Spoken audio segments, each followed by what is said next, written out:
Hello everyone. NABARD का अगर आप फॉर्म भरने जा रहे हैं तो इन कुछ पॉइंट्स का विशेष ध्यान रखें, वरना आपका फॉर्म रिजेक्ट हो सकता है। चलिए शुरू करते हैं।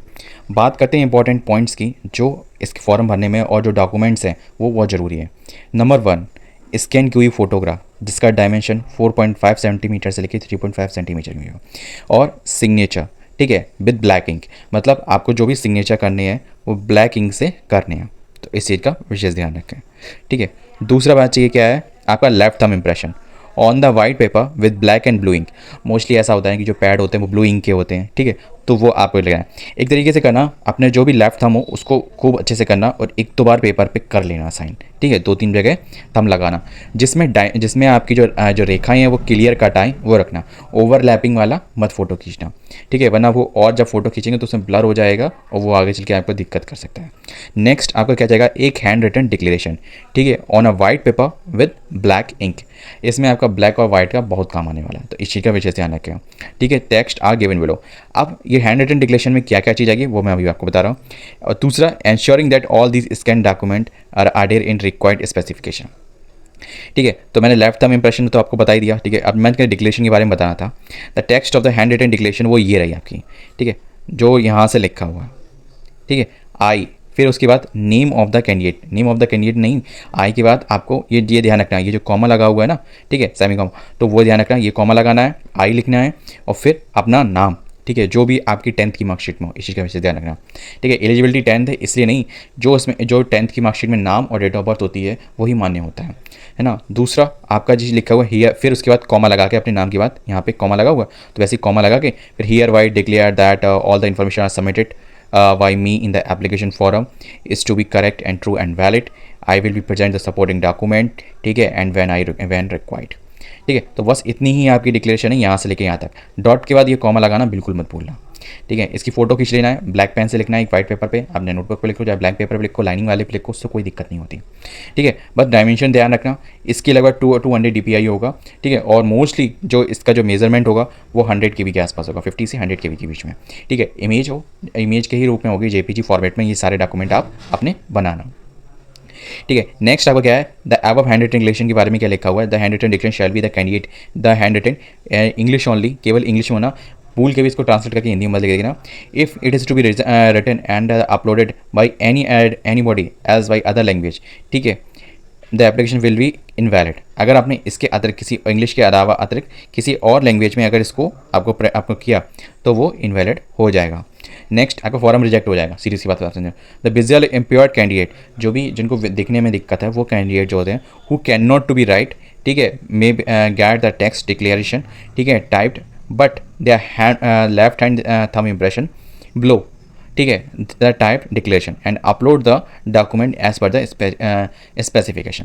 देखो, जो भी विजुअल इम्पेयर्ड जो कैंडिडेट हैं, ठीक है, जिनको आंखों से ये जो PWD कैटेगरी में आ रहे हैं, जो विजुअल इम्पेयर्ड है VI वाले, ठीक है, तो उनको क्या करना है, एक पेज पे लिखनी है ये डिक्लेरेशन, टाइप करवानी है, लिखना नहीं है अपने हैंड से, टाइप करवानी है, टाइप करवा के अपना अंगूठा लगाना है, ठीक है, अपना लेफ्ट थंब उसके नीचे लगाना है, ठीक है, और होपफुली एक साइड डेट भी मेंशन कर देना, कोई दिक्कत नहीं उससे। ठीक है, उसकी फोटो खींचिए, इसकी स्कैन कॉपी अपलोड करनी है। तो नॉर्मल पीपल्स में जो PWD एंड और जो भी कैटेगरी थे वो उनके लिए तो सेम प्रोसेस है।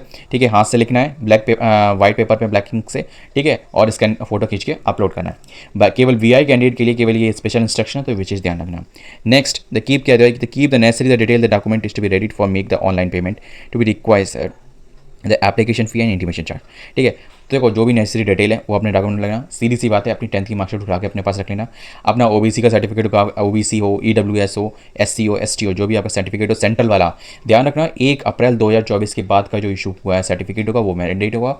और जो महाराष्ट्र वाले कैंडिडेट हैं, जो महाराष्ट्र के SC ST and OBC candidate हैं, उनको अपना वैलिडिटी सर्टिफिकेट भी शो करना पड़ेगा।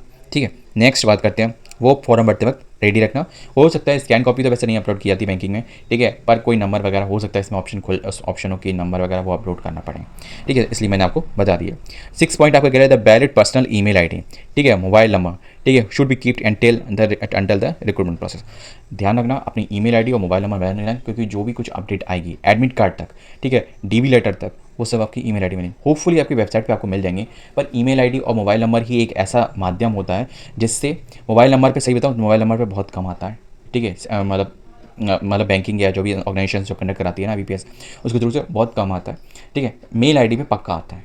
तो इस चीज़ का विषय देना। कभी कभी ऐसा होता है हम लोग मोबाइल का रिचार्ज नहीं होता, तो उस केसेस में तो ऐसा नंबर डालिएगा जो हमेशा रिचार्ज रहता हो। आपको कभी भी अगर वो कॉन्टैक्ट करना चाहिए मैसेज के थ्रू, ठीक है, मेल के थ्रू, तो वो आपका एक्टिव रहे। नेक्स्ट, जब तक कंप्लीट प्रोसेस नहीं, फाइनल रिजल्ट नहीं आ जाता है डीवी के बाद तक वाला, ठीक है। The bank shall not be liable to be if the any email any communication is delivered with the to the spam and junk, ठीक है, folder. The candidate have email account, the candidate advised to check the spam and junk folder, ठीक है। देखो ऐसा होता है, ये एक बार मेरे साथ भी हुआ था।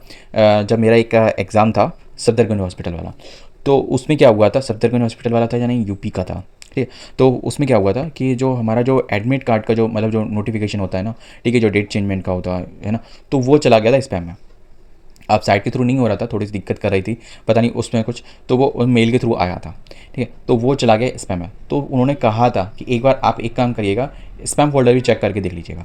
ऐसा होता है मल्टीपल साइट्स, जैसे कि एम्स की साइट से मल्टीपल टाइम मेल किया जाता है और भी बच्चों को, तो किसी एक के कारणवश या फिर एक टेक्निकल ऑप्टिमाइजेशन के कारण उसको स्पैम घोषित कर दिया जाता है, तो वो स्पैम फोल्डर में चला जाता है। तो ये हमारी जिम्मेदारी है, कहने का मतलब ये है, उनका कहने का मतलब शॉर्टकट में बोलूँ कि अगर कोई भी हम इन्फॉर्मेशन भेजें और वो बाकायदा किसी कारणवश ईमेल स्पैम फोल्डर में चला जाए, तो वो आपकी जिम्मेदारी है कि आपको देखना चाहिए कि ऐसा हो सकता है, ठीक है। बाकी वो इस बात के लिए लायबल नहीं होंगे कि वो स्पैम में चला गया इसलिए कैंडिडेट कहे कि हमें पता नहीं चला, दैट स्टोरी क्लियरिफिकेशन ऑफ, ठीक है। तो यही 7 पॉइंट थे, तो आपको बहुत मैंडेटरी थे, तो मैंने आपको बता दिया कौन कौन से डॉक्यूमेंट जरूरी हैं, ठीक है, और वीआई कैंडिडेट के लिए क्या इंस्पेक्शन है, डिक्लेरेशन, ठीक है, और सभी कैंडिडेट के लिए क्या तरीका है डिक्लेरेशन अपलोड करने का, कहता हूँ photo, sign and lifetime impression, ठीक है, कैसे करना है, किस इंक में होना चाहिए, सब कुछ मैंने डिटेल में बता दिया, ठीक है। तो नेक्स्ट वीडियो में मिलते हैं इसके सिलेबस के साथ। जय हिंद, ठीक है।